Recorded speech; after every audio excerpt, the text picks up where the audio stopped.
Today we're installing a Lower Link skid plate from RCI Off-road.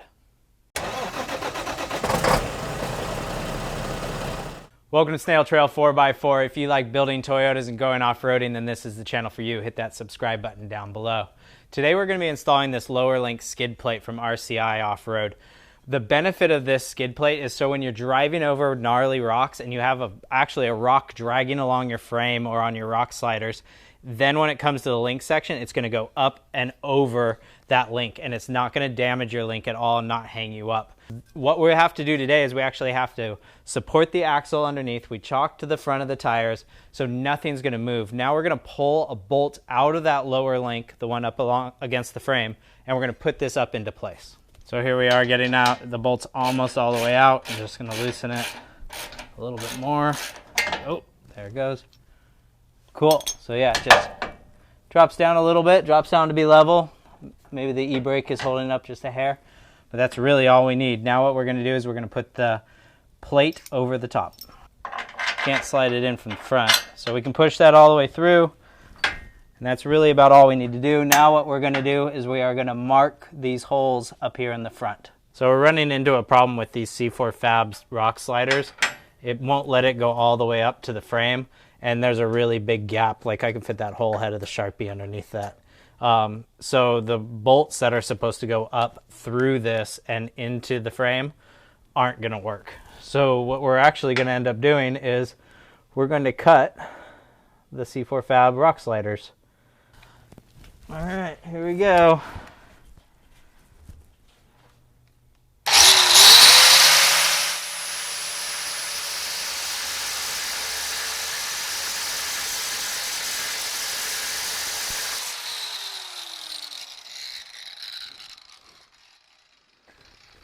I'm going to put my helmet on. You're getting sparks in your face? I'm getting it down my neck and my shirt. All right, let's try this again. Yeah, Darth Vader and shit. Hell with Darth Vader.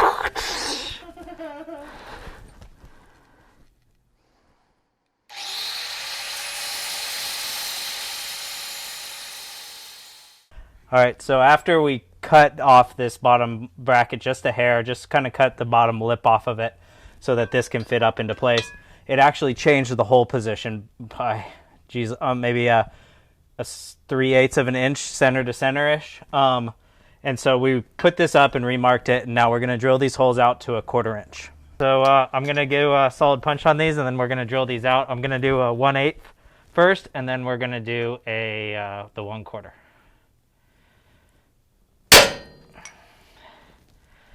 Oh, thank goodness for eye protection. There's just so much stuff that fell down right then.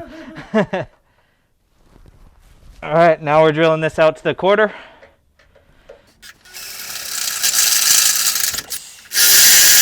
So now the hardest part, lining this up, holding this up into place, and putting the bolts in, which is where now I need to put that up first.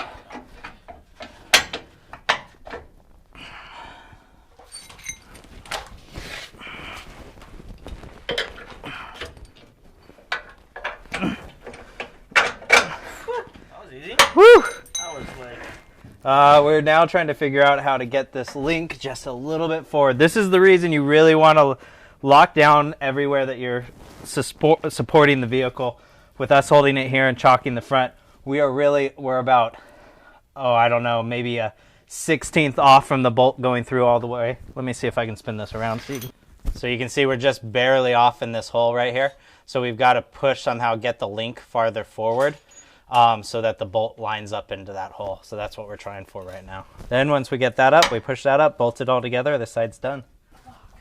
All right, there we go. That's it. Just one click, we did it. There we go. Dude, money. Perfect. Ratchet strap for the win here. We just hooked it up to the Rockslider right here so I could ratchet it. And then we went all the way down. Here's how we hooked it up in the back. We just looped it around right here.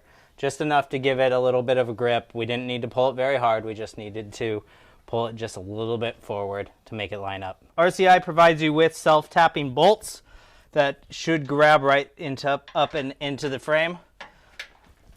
it's an 11 millimeter. I'm using my impact drill to give us a little help. There we go. 96 foot-pounds you torque this guy down to. And remember, whenever you're torquing, you want to use the nut if possible. It's much easier to do it that way, and you'll get a better torque reading.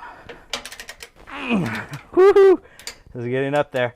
I'm using a 22 millimeter and a 7/8 drive on the nut side. I actually don't have a 22 millimeter socket that large.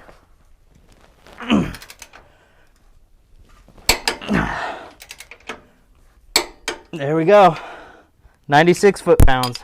That install took a little bit longer than we had anticipated because we had to grind away a chunk of that Rockslider underneath the frame so that we could fit both parts there in that same location. The part that we cut away isn't really that structural anyway. It wasn't that important, so I'm not too worried about it. And it did make it a lot easier for us to get everything up into place and make it all really seamless underneath that frame. So it looks really, really good. I'm super excited about these. Thanks to RCI for sending out all these skid plates. Really appreciate Trail 4R for bringing your 4Runner down and letting us work on it. Hammer down on that subscribe button, everybody, and don't forget, keep crawling.